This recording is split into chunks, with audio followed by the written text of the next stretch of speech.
Today we continue our Summer Sermons by Other People's Services series. During the month of August, members of our community will read sermons written and published by notable clergy and laity with which the reader has found a deep connection. Black Lives Matter, More Than a Slogan, written by Nathan Ryan, will be read by Diane DeMarco. Diane?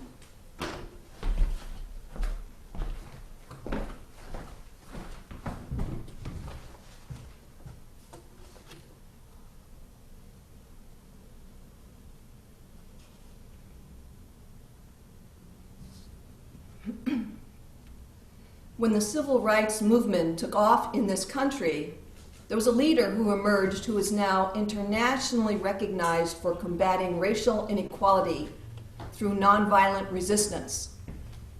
He was a man who spoke his truth. In his book, published in 1964, Why We Can't Wait, in an exploration of the events and forces behind the civil rights movement, Martin Luther King Jr. spoke in one section about white people. Not the racists, but the ones who are verbally supportive of his cause. Quote, "I must make two honest confessions to you. First, I must confess that over the past few years I have been gravely disappointed with the white moderate. I have almost reached the regrettable conclusion that the Negro's great stumbling block in his stride toward freedom is not the white citizens' counselor or the Ku Klux Klan, but the white moderate, who is more devoted to order than to justice, who prefers a negative peace, which is the absence of tension, to a positive peace, which is the presence of justice, who constantly says, I agree with you in the goal you seek, but I cannot agree with your methods of direct action, who paternalistically believes he can set the timetable for another man's freedom, who lives by a mythical concept of time, and who constantly advises the Negro to wait for a more convenient season. Shallow understanding from people of goodwill is more frustrating than absolute misunderstanding from people of ill will. Lukewarm acceptance is much more bewildering than outright rejection. I had hoped that the white moderate would understand that law and order exist for the purpose of establishing justice, and that when they fail in this purpose, they become the dangerously structured dams that block the flow of social progress. I had hoped that the white moderate would understand that the present tension in the South is a necessary phase of the transition from an obnoxious negative peace in which the Negro passively accepted his unjust plight to a substantive and positive peace in which all men will respect the dignity and worth of human personality. Actually, we who engage in nonviolent direct action are not the creators of tension. We merely bring to the surface the hidden tension that is already alive. We bring it out in the open where it can be seen and dealt with, like a boil that can never be cured so long as it is covered up, but must be opened with all its ugliness to the natural medicines of air and light. Injustice must be exposed, with all the tension its exposure creates to the light of human conscience, and the air of national opinion before it can be cured." End quote. The path to freedom is a long, arduous, scary, and difficult road. But standing on the shoulders of those who came before them, and 60 years later, the civil rights movement took a sudden radical turn on May 9th by cracking wide open the issue of racial justice for all to see. And the Black Lives Matter movement took wings. The Black Lives Matter movement had started 7 years earlier, in 2013, when three radical black organizers, Alicia Garza, Patrice Coolers, and Opal Tometi, created a black-centered political will and movement-building project called hashtag Black Lives Matter. It was in response to the acquittal of Trayvon Martin's murder by George Zimmerman. This time, the current participation from white people was unlike anything we had ever seen before. Protests in hundreds of cities in every state have had large and sometimes majority white crowds. White women made themselves human shields to protect black protectors. White superstar athletes, such as NFL quarterbacks Tom Brady and Joe Burrow, signed petitions and tweeted support. Apple committed $100 million to a racial justice fund. The NFL increased its commitment to $250 million. Museums and corporations supported the protests. Spontaneous reparations flowed, with whites standing side by side with the blacks, chanting, posting, even screaming, "Black Lives Matter," and "the real virus is racism." The evolution of our humanity is encouraging, and we can see the growth of compassion that accompanies the movement. However, white people shouldn't be surprised if black folks feel bittersweet that it took such a long time and such an awful killing of George Floyd by a police officer to bring so many of them into the light.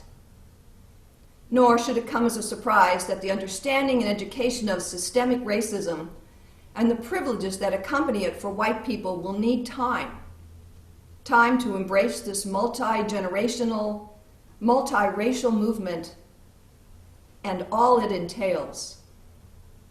Will white people be able to sustain over time the involvement and support that is needed? Nathan Ryan, an associate minister at the Unitarian Church of Baton Rouge since 2012, has written a sermon helping his congregation and others understand the meaning of Black Lives Matter, which has been discussed and argued over publicly and privately in many circles. Reverend Ryan edifies white people with his explanation and definition of what it looks like to participate in the continuing civil rights movement. It is these kinds of sermons that can make a difference in creating interest, involvement, and support from the white people, with Unitarian Universalists leading the way. We must persist in staying involved. We will learn a lot more about the truth of our history in order to eradicate racism. Are we up for the long haul? Black Lives Matter More Than a Slogan by Nathan Ryan. The statement, Black Lives Matter, might be hard to hear because it floats. It is a bit of hyperbole. There is no counterpoint, no balancing narrative. There is something our culture is not accustomed to.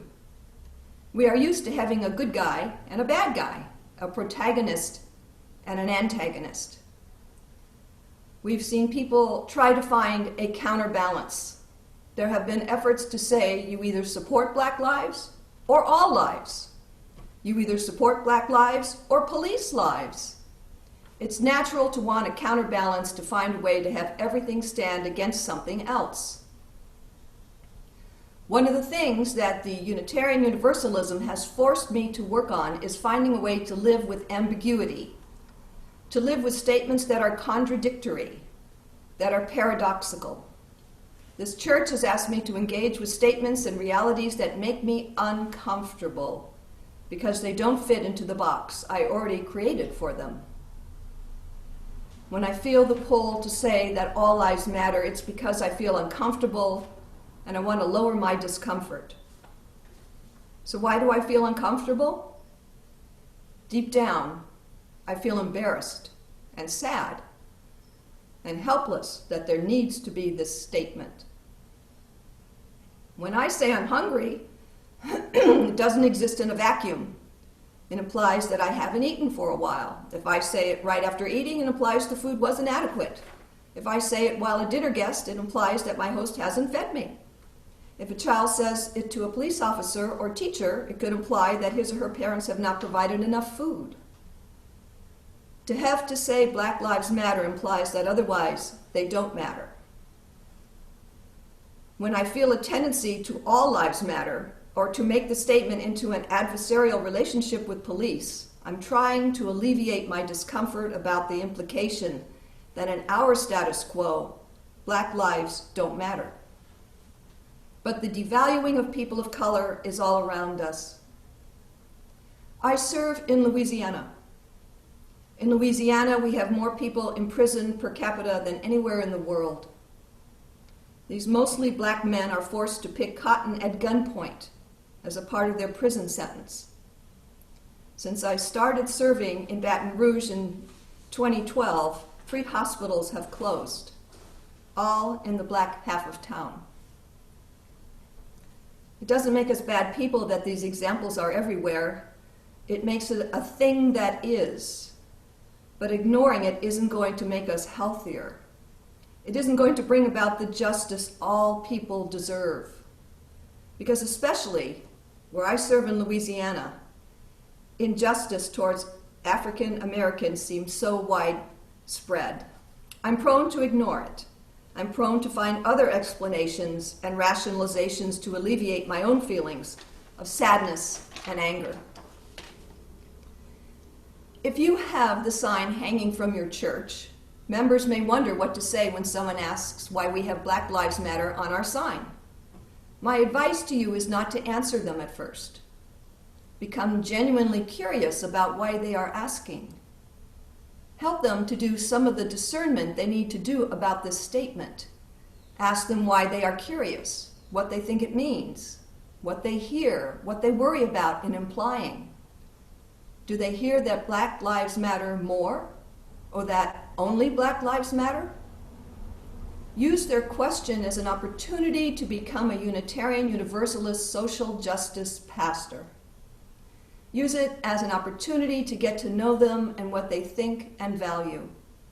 By doing that, they can start exploring parts of themselves and their culture that have been unsafe to explore. Saying that Black Lives Matter doesn't mean that other lives are valued less. It just means that there is a group of people who for years have been undervalued and exploited, and it's time we stop. If there was an epidemic of elderly people in nursing homes being abused in Louisiana, and we put up a sign on our church that said, "Senior citizens matter," it doesn't mean that we don't think children matter.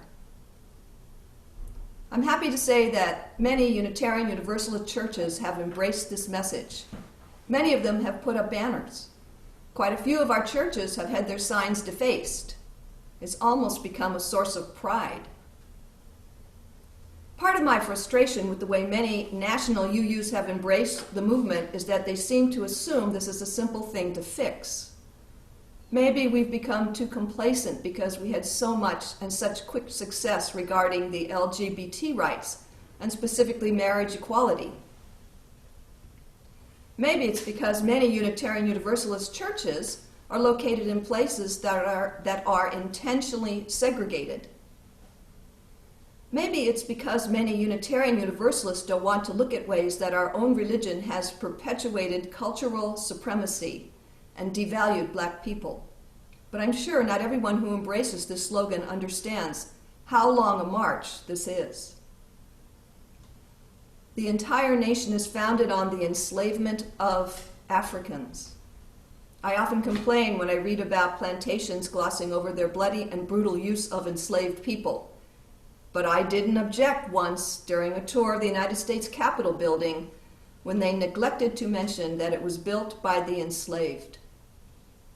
The main engine for this country's economic growth, namely cotton, came directly off the backs of enslaved people. It's written into our very Constitution.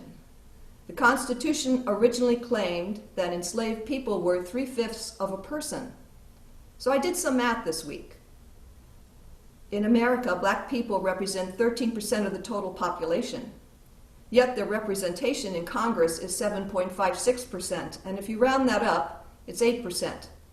3/5 of 13% is 8%. All of these arguments and facts and figures aren't what are going to convince people. I serve in the South, and many Southern white people carry tremendous guilt, shame, and feelings of helplessness. I have found that bludgeoning them with facts and figures just pushes them farther into theological and cultural despair. I quickly learned when I returned home to serve in the South that many white Louisianians carry a disproportionate share of the guilt and shame. This is because much of the country has rewritten the history to make slavery, Jim Crow, and racism a Southern problem. I've seen many Unitarian Universalists perpetuate this mythology of the racist South as a means of absolving themselves of their own implications in racist systems. Reverend Mark Morrison Reed said in his book, Selma Awakening, "When we pinpoint the locations and relocations of their congregations, analyze their religious education materials and hymn books, dissect the cultural proclivities of the burgeoning fellowships, add up the number of African Americans in leadership positions, and survey the experiences of the African American ministers, we see clearly that the espoused values of Unitarian Universalists and Universalist Unitarians were rarely matched by their values in practice." End quote. Deep down, even in the strongest resistance to the Black Lives Matter movement, I see a deep sadness and anger for the sins of this country. Some people are able to cope with this trauma in positive ways, and others cope in unhealthy ways, but we are all fighting against the same source. Sometimes those who argue the most rigorously against justice are the ones who yearn for it the most. With the large number of news stories that have popped up recently about unarmed Black people being killed, it's natural to ask the question, where is God in all of this? I don't look for God in the tragedy. I look for God in the response. I see God as that pull towards justice. Each generation pulls us a little closer to justice. So every generation, God gets a little more just. I don't believe that there has been an uptick in violence against people of African descent. If we were to narrow in on any period in the last 500 years, there was a disturbing amount of violence towards Black people. What is so amazing to me about the Black Lives Matter movement and whatever is going on right now in our larger culture is that people in the larger American landscape are finally hearing about the abuses. I don't know if we as a culture are finally far enough away from slavery to start engaging with the injustice, or if we finally hit a critical mass. But it feels like something is changing. Looking for God in the justice and the progress is where I find hope. One of the things the Black Lives Matter movement has taught me is there are dramatic regional differences to injustice and racism. And while I can stand in support, I have to remember that I don't always know the context. Within the Louisiana context, there are countless instances of Black lives not being valued. The entire country needed Louisiana to devalue Black bodies so that it could achieve unparalleled economic gain. But it has to end. I'm proud to serve a church that was kicked out of some of its earliest homes because it dared to hold integrated meetings, that it dared talk about the violence Black people faced. I'm proud to serve a congregation that is talking about race in Louisiana, not from guilt and shame perspective, but with an eye towards reconciliation, healing, and justice. I say as your pastor that no matter what you go through in this life, you are loved, you are worthy. I am not saying that Black lives matter more than your life. I am not saying that there is only so much love and justice to go around. I am saying that until Black people know justice, no one will know justice. To borrow from our universalist ancestors, none are saved until all are saved. We aren't there yet. We aren't where we deserve to be. We aren't yet living in the world we were promised at our birth. But we will get there. Each day, we meet fear and anger with love. We bend the arc a little closer to justice. End quote. In closing, I would like to remind us all that Black Lives Matter's iconic symbol of power, taking the knee, has been a cornerstone of the global movement against racial oppression. It is a humble gesture, whether it be blacks or whites, but one we need to do together as a protest against the unfair treatment of Black Americans. It is a symbol of fighting racism, a humbling of our egos, which can limit our outlook and understanding of the newly enlivened civil rights movement. The time to stand for justice for all is now. And finally, we honor John Lewis by giving him the last quote, the final say for today's sermon. Quote, do not get lost in the sea of despair. Be hopeful. Be optimistic. Our struggle is not the struggle of a day, a week, a month, or a year. It is the struggle of a lifetime. Never, ever be afraid to make some noise and get in good trouble, necessary trouble. Thank you.